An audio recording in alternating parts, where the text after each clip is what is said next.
तो सेवा करना तो हमारा धर्म है। ये बहुत अच्छी बात हुई जो आपने हमसे ये सेवा ली। चलिए चलते हैं साथ में। गए घर, देखा वहां एक मटकी रखी हुई, बड़ा कायदा, लीपी पोती, ऊपर से सब बंद, और उसमें वही स्वास्थ्य का चिन्ह बने हुए। उन्होंने कहा बड़ी अच्छी चीज कोई है, ऐसा ससुराल ले जाना चाह रहे हैं, चलो।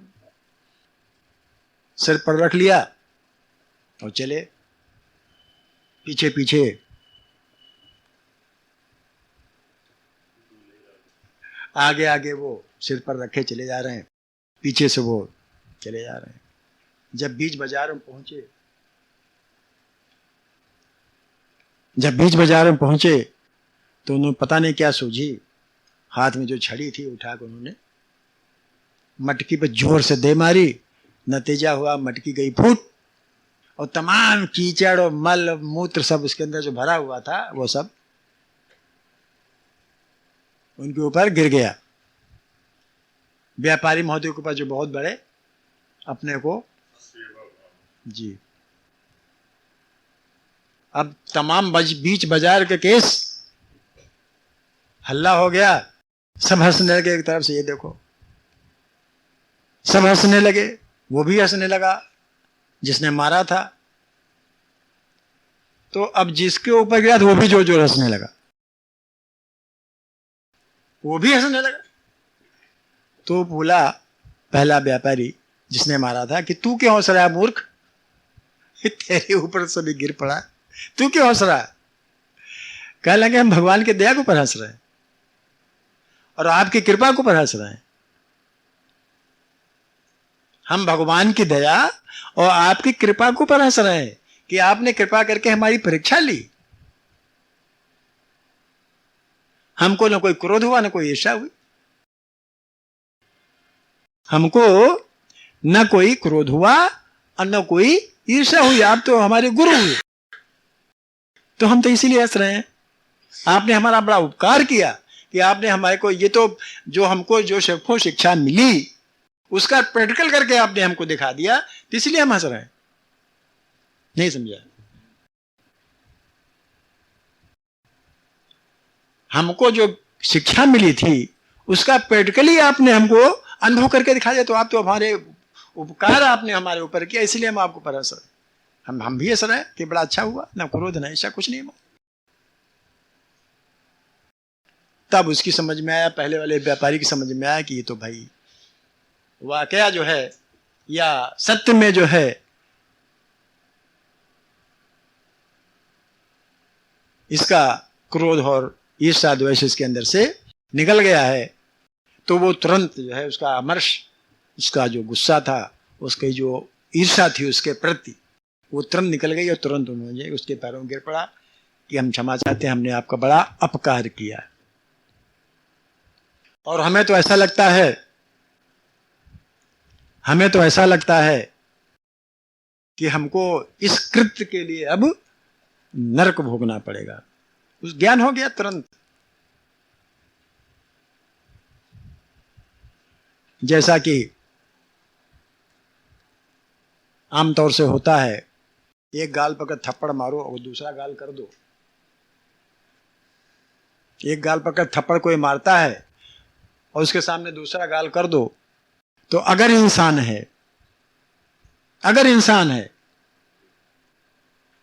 पुलिस नहीं है, इंसान है, तो उसका हाथ रुक जाए। क्योंकि पुलिस और इंसान में अंतर होता है। पुलिस कोई इंसान थोड़े होती। पुलिस और इंसान, हमने एक बार कहते तो बहुत नाराज हो गए।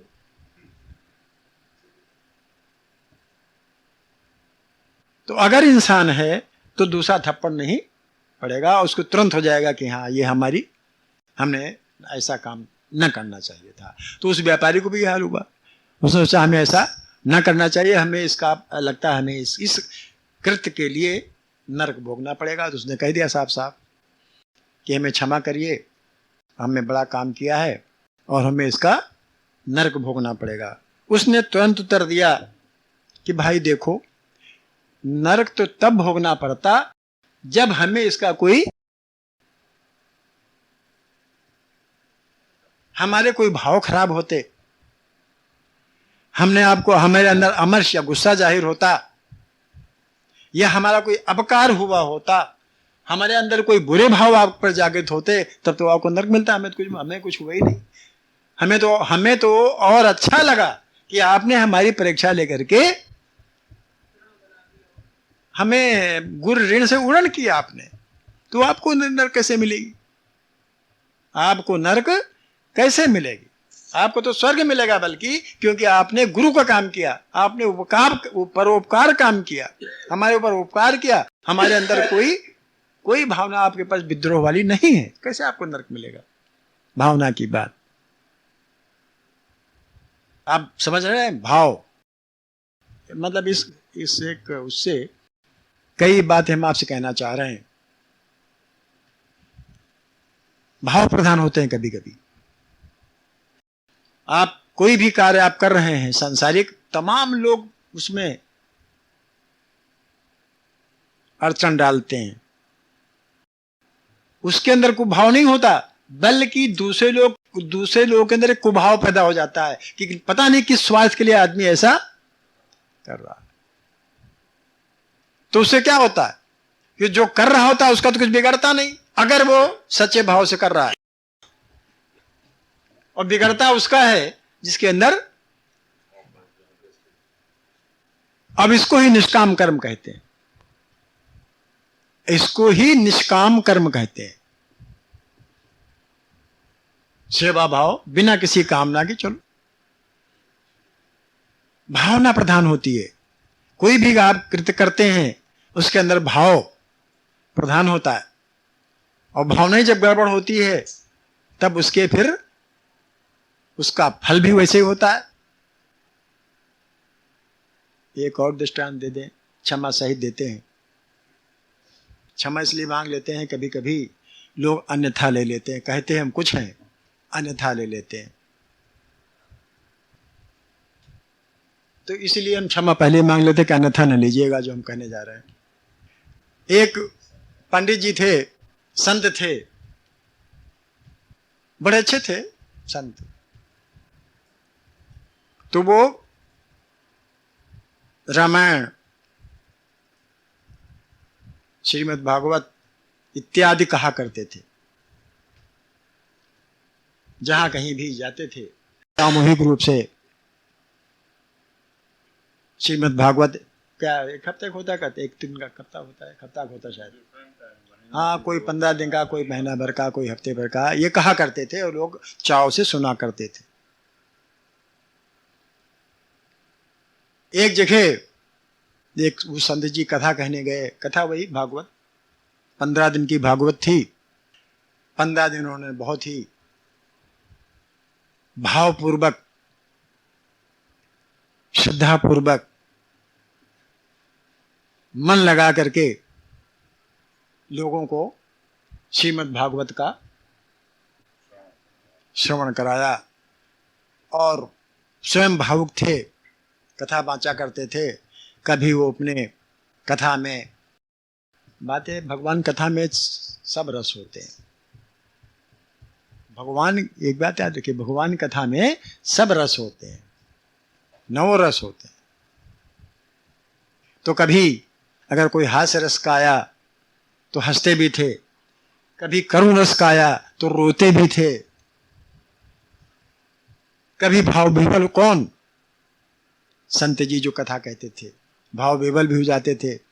और कोई अगर करुण आया तो वो आंखों से आंसू भी निकला करते थे। और श्रोताओं तो खैर बात ही क्या, श्रोता अभिमुग्ध हो जाते थे। भाई लोगों को वाक्य सिद्धि होती है। जब 15 दिन पूरे हो गए, विदाई के समय जब आया, तब अब 15 दिन तक बेचारे सुनाते रहे, वो सब लोग सुनते रहे, आदत पड़ गई भगवान नाम सुनने की, कथा सुनने की। तो लोगों का अब तो समाप्त होती, बड़ा अखरा लोगों को कि अब तो आज से समाप्त है। विदाई वाले दिन बड़ी परेशानी हुई, तमाम लोग इकट्ठा हुए। विदाई वैसे भी बड़ी करुणापूर्वक होती है, तो लोगों के हृदय में व्याकुलता हुई। कुछ लोगों के आंसू भी निकल आए, उनके आंसू देख करके संत जी के भी आंसू निकल आए। क्षमा चाहते हैं मतलब, और बड़ी परेशानी पैदा हो गई उनके विदाई के समय। तो एक समभाव के व्यक्ति थे, समदृष्टि वाले। गीता में जैसे लिखा है नहीं कि चाहे हानि हो चाहे लाभ हो, चाहे जय हो चाहे अजय हो, चाहे लाभ हो चाहे हानि हो, सम रहते हैं। और ऐसे ही लोगों को योगी कहा जाता है। समत्तम योग उच्यते, समता ही योग है। तो वो सम व्यक्ति थे, तो उन्होंने भाई देखा तो वो तो सम थे, उनको ना रोने से मतलब, ना विदाई से मतलब, और ना राग से मतलब, न द्वेष से मतलब। उन्होंने कथा सुनी, अब ठीक है। तो एक सज्जन, एक देखा एक ग्रुप बैठा आंसू बहा रहा है, उससे जाके पूछा, भाई आप लोग, उनको व्याकुलता हुई कि ये तो दुनिया का एक रीति है। तो उनसे पूछा, भाई आप क्यों आंसू बहा रहे हो, आप क्यों दुखित हो? उन्होंने कहा कि अभी तक तो दरी चादरा जो थी वो सब बिछा हुआ था, शामियाना तना हुआ था, उसका पैसा हमें मिल रहा था।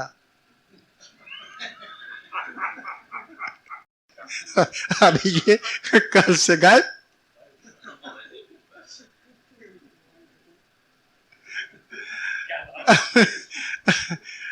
क्षमा कीजिए, भाव की बात बता रहा हूं, इसलिए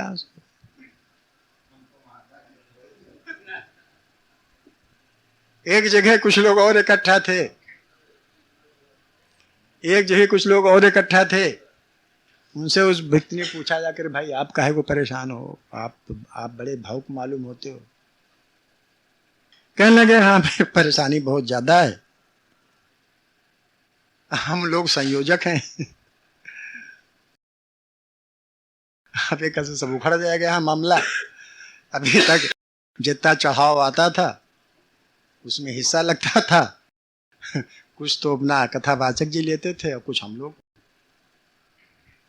अभी सब आमदनी गई, इसलिए हम लोग एक जगह, एक सज्जन अकेले खड़े थे बहुत दूर पर, वो भी बहुत दुखित दिखाई दिए। वहां गए, पूछा, भाई तुम यहाँ, ये हमने बताया, ये जो हमने पढ़ा, ये बता रहे हैं, ये हमने पढ़ा था। एक हम जब एमए कर रहे थे भाषा विज्ञान में, तो एक छोटी पुस्तक थी, तो उसमें विभिन्न बोलियों, हिंदी की बोलियां, कि हिंदी में कौन कौन सी बोलियां कहाँ कहाँ बोली जाती है, वो कैसे बोली जाती हैं, वो एक छोटी पुस्तक थी। तो भोजपुरी कहाँ बोली जाती है, वो कैसे बोली जाती है, अवधी बोली जाती है कहाँ बोली जाती है, कैसे बोली जाती है, या ब्रज बोली जाती है तो कहाँ बोली जाती है, कैसे, बुंदेलखंडी कहाँ, मतलब उसकी सबके नमूने एक छोटी सी पुस्तक में दिए हुए थे।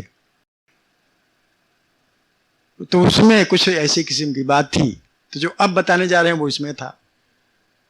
तो वो बोला, भाई हम इसलिए रो रहे हैं, हम इसलिए रो रहे हैं, हम दुखित इसलिए हैं कि हमारा एक पड़वा था, एक, वो हम मुहिक बात बता रहे हैं, भोजपुरी में था ये। वो 7 दिन तक चिल्लाया, रंभाया किया और 7वें दिन मर गया। और ये पंडित जी 15 दिन से रंभा रहे हैं, इनका क्या होगा? इसलिए हम दुखी हैं।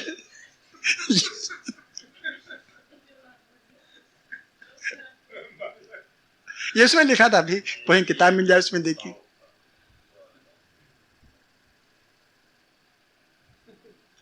वो 7 दिन तक रंभाया तो उसका जीवन लीला समाप्त हो गई।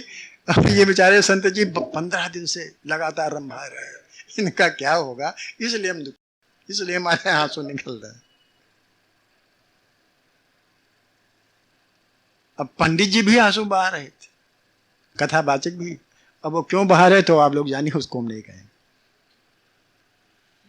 क्या समझे? ये भाव है, जो जिसके जैसी भावना है वो उसी रूप में ले रहा है, वो उसको उसी रूप में ले रहा है। हमने बताया ना कि वो भाव, उस व्यापारी के भाव, उसने कहा नरक इसलिए नहीं होगा आपको क्योंकि हमने वो भाव लिया ही नहीं। अगर हमारे अंदर कोई द्वेष होता, क्रोध होता, परेशानी होती, हम आपको भला बुरा कह देते, तब तो आपको नरक मिलती है। आपको नरक मिलेगी। आप तो हमारे अंदर आपके प्रति उपकार के भाव जागृत हुए हैं, ठीक है ना? तो आपको नरक नहीं होगा। तो हर बात हम इसलिए क्षमा मांग लिया। अभी कुछ चर्चा हुई थी तो कहीं उधर न ले जाएं आप, इसलिए क्षमा मांग ली। नहीं, कहानी अब वो आया तो हमने बता दिया, उधर न ले जाइए। हमारा उद्देश्य किसी नामापराध में किसी की निंदा करना नहीं है। तो सबसे पहली इसमें इतनी हमने सारी बातें, लगभग नामापराध की लगभग सभी बातें इसमें हमने कही। इस कथा में नामापराध की लगभग सभी बातें कह दी। अब संक्षेप में हम नामापराध आपसे बताए देते हैं। ये जो विस्तृत में हम कहेंगे जरूर निश्चित रूप से, लेकिन चूंकि आप 10 सुनना चाहते हैं इसलिए 10 हम बताए देते हैं। उसके बाद फिर विस्तृत रूप में और कहा करेंगे। एक तो हमने आपसे पढ़ा था निंदा,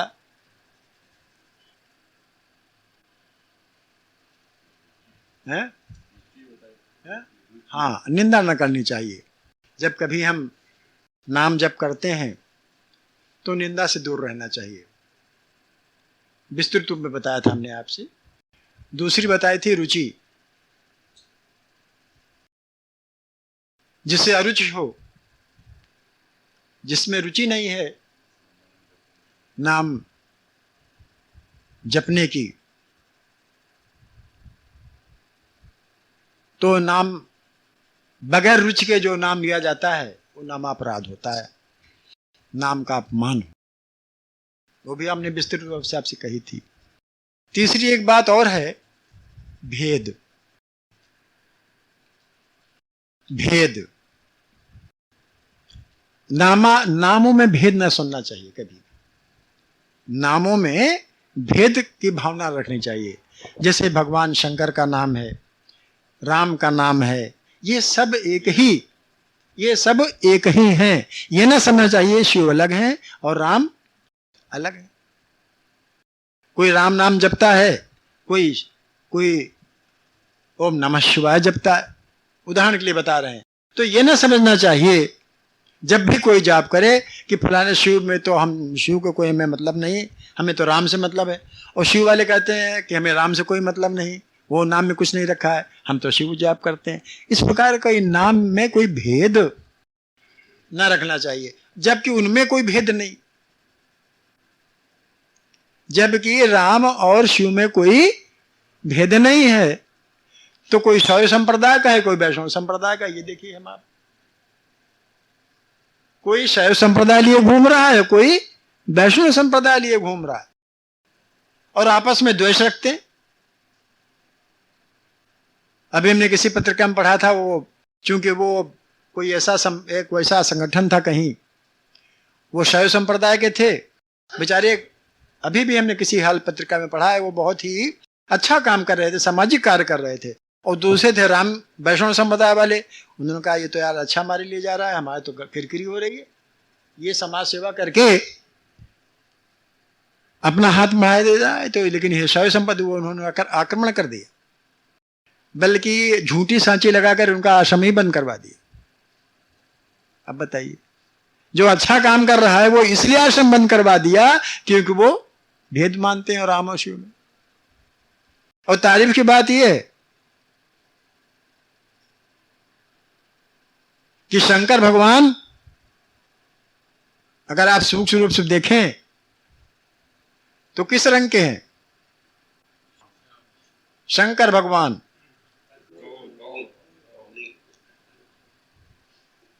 और गुण के हिसाब से क्या होना चाहिए?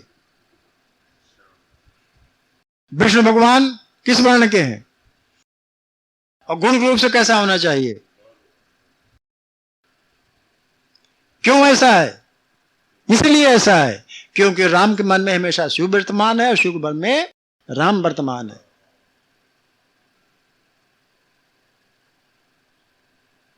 उनमें आपस में कोई वो नहीं। कर्पूर क्या है? कर्पूर बंधन क्या है? करुण अवतार।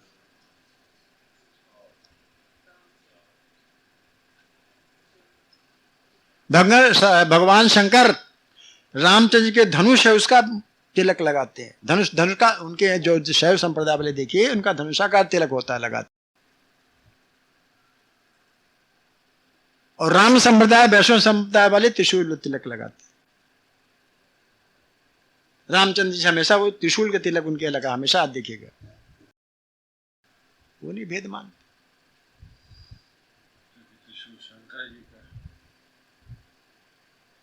आप मेरी बात समझ रहे? तो नाम में इस प्रकार का नाम में भेद रखे जो नाम जब किया जाता है वो नामा अपराध में शामिल। ठीक, ये तो ये हो गया। अब जल्दी जल्दी बताए थे, नहीं तो ज्यादा देर हो जाएगी, आप कहेंगे फिर वो तो महीनों लग जाएंगे। और आपने तो पढ़े हैं, और आगे क्या है?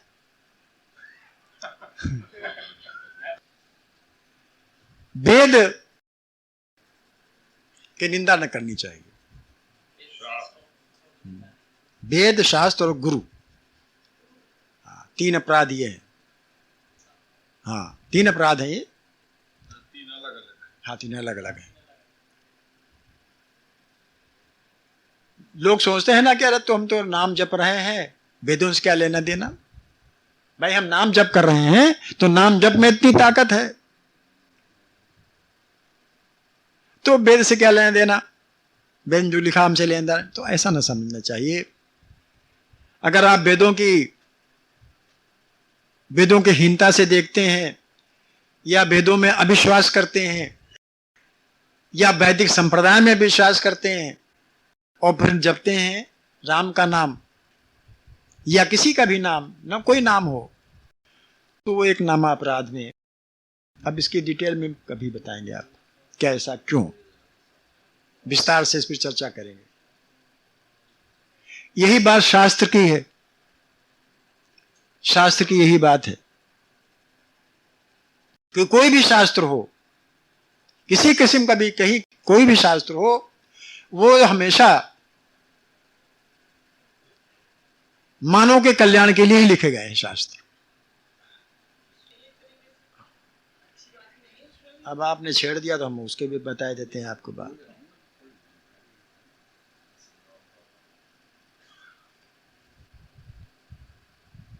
एक बार हमने टीवी खोल दिया, क्षमा चाहता हूं, इस्लाम की बात छेड़ दी। एक बात हमने टीवी खोल दिया रात में 10 बजे के बाद, 10 बजे के बाद में छुट्टी लगती है। उसमें देखा हमने कि एक विशेष संप्रदाय के नेता, धार्मिक नेता, अब वो फिर हम क्यों कहें कि रिकॉर्ड हो रहा है, संप्रदाय के नेता बैठे हैं और बहुत तेजी से विद्युतापूर्ण भाषण दे रहे हैं, बहुत ओजस्वी भाषण दे रहे हैं, और सामने पूरा जैसे हम यहां समूह, सारे समूह बैठा हुआ है।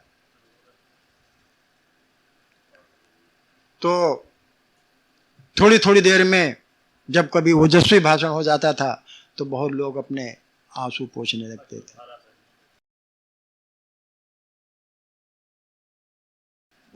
थे, पता नहीं कैमरामैन को क्या सूझा, उसने एक तरफ फोकस किया, वहां एक सज्जन बैठे हुए थे, कोई ऐसी बात चली कि बहुत लोग एकदम से हा उठे और एकदम से आंसू पोंछने लगे।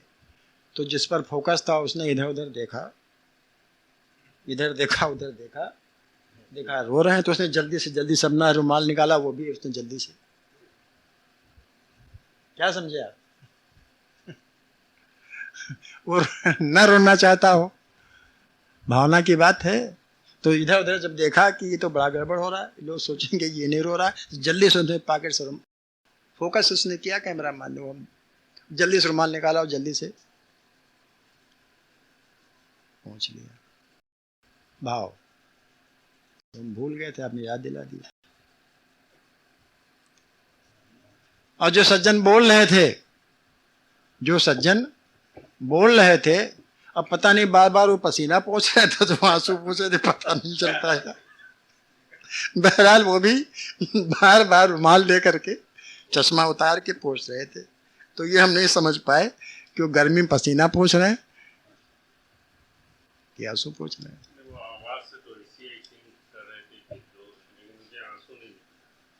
बहरहाल कहाँ छोड़ दिया आपने, तो वो भावना की बात है। अरे भाई, हम आप इतने लोग यहाँ बैठे हुए हैं, किसी अंदर कैसी भावना, किसी के अंदर कैसी जबरदस्ती क्यों रोए, जबरदस्ती क्यों किसी पास की जाए।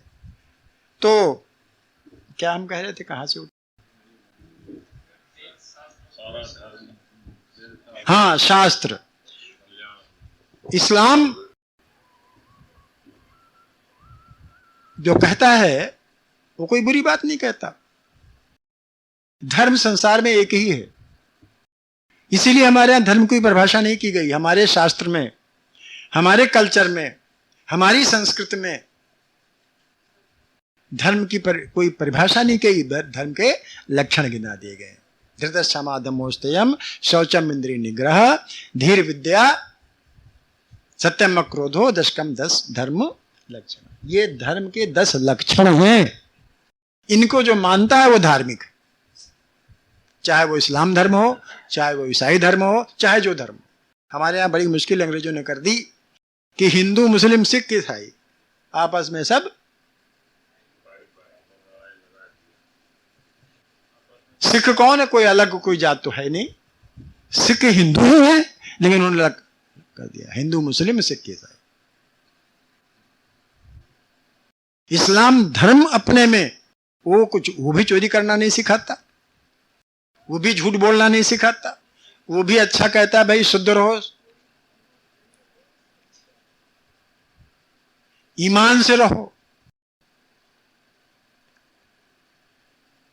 हिंसा मत करो, वो भी सिखाता है। इस्लाम धर्म भी कहता है हिंसा मत करो। साफ साफ मोहम्मद साहब ने लिखा हुआ है, हिंसा के लिए बिल्कुल टोटल मना कर दिया है। बलि है, उसके लिए उन्होंने करके दिखाया है कि अपनी जो बुरी आदतें हैं उनकी बलि करो, न कि बकरे की बलि करो। किसी आपसे पूछ लिए बताएगा ये, लेकिन हम वो लोग ना हम लोग नफ्स की, अपनी नफ्स माने है, इनकी बुरी आदतों को बलि नहीं देते हैं।